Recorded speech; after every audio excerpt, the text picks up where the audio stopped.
needs to make this fight happen right now. They need to grind it out, and they're getting the kills to do just that. Pine a little bit on his own here. Oh, but he takes Clockwork out as he comes in. There's another one of Linkser. Here's the hard carry. Gets Benny with the Deadeye, and there's another one. Pine. It is hard to argue that. Absolutely. Definitely a case can be made. And we are going to have Miro on the Orisa, so we're going to see the boost again that we saw in our first match of the day. That's right. We only need Mei for her ice wall. Get out of here. Gotta love the yellow.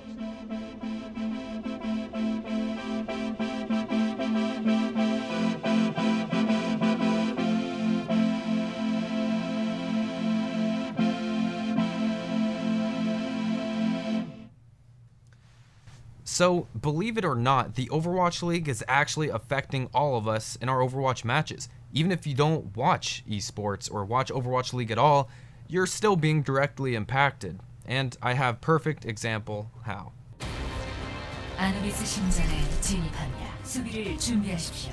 So, this video is really going to be about how the Overwatch League is impacting you and impacting all of us, because we're all being affected even if you don't watch it, which is what I find really cool about it. So, not one day after the first Overwatch League games air, I started to see a difference in some of my matches. I saw the strat in the Overwatch League. It was Dynasty I saw did that? I don't even know, dude. I feel like a pro now. Okay.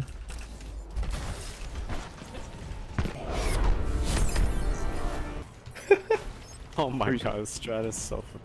This is the deal. So, on the very first day of Overwatch League, we saw a couple different teams play on Temple of Anubis, and specifically on defense when they were playing Temple of Anubis, they used a Mei.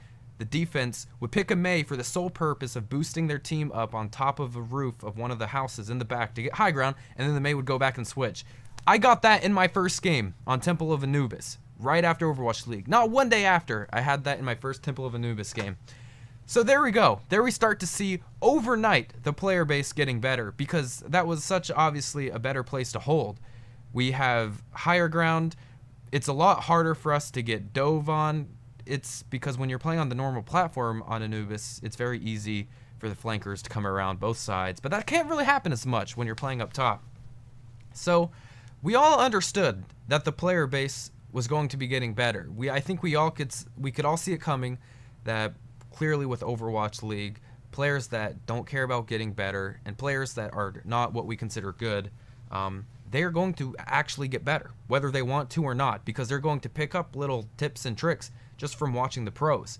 I mean, how can't you? You see really good players play, and you subconsciously just kind of start doing it in your own games. And that's why I'm always talking about watch really good players to get better, especially when it comes to specific heroes. But this is really cool because it is already happening in our games. And I was thinking, we all knew, again, we all knew that this was going to happen. People were going to get better, but I figured it'd be a gradual change. It'd take like a season or two, and then we'd look back and be like, okay, wow, people in Platinum are playing a lot better than they used to. Like, Platinum is like the new Diamond.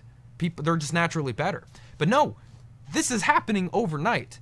And that's something that you should really be excited about, and it's cool to take a step back and look at, and really, I don't know, congratulate the Overwatch League, congratulate the viewers. I don't know. It's really cool to step back and see all of the changes that are really happening on an overnight basis, and because that's just my one example. Because we could get into more, like why all of our Horizon Lunar Colony maps, whenever we get that map in competitive, suddenly have 3 and 4 tanks instead of what we used to do, which was just play Tor Barissa and hope that they couldn't bust through our tank comp or turtle comp on the point. Thank you, Dallas Fuel, for the 4 tanks. It's really cool to see some of these changes happen overnight, essentially. And that's what I wanted to ask you about in the comments. I want you to put what changes you have seen in your games, because I know certainly I'm not the only one that's seen Overwatch League. I've only watched like 70% of the games. Yeah, I don't really have a life. I just really like the game. It actually takes a lot to watch the Overwatch League. Like, it takes a lot of time because there's a lot of games every day, and they can be lengthy. But that's what I wanted to ask you guys about. Tell me in the comments what you have seen, people in your matches. It doesn't matter what rank you are, because it's going to happen everywhere. What have you seen in your matches that didn't used to happen before because of the Overwatch League? Like, for me, the Mei example is the best example. I mean, that Mei strat may have popped up on Reddit sometime within the past year or two, but people weren't actually playing like that. And if you know me, you know my channel, I have over 1,000 hours in the game, all of my accounts being High Master, Low GM, they're usually somewhere in there.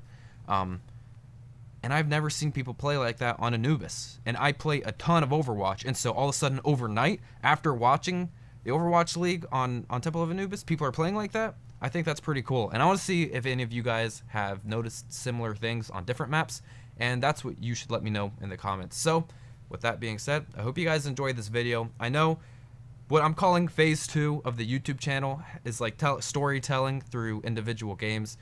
This isn't quite like that one. I know there's still a small portion of you that really want videos like this, which is really just me talking, my ugly face in front of the camera.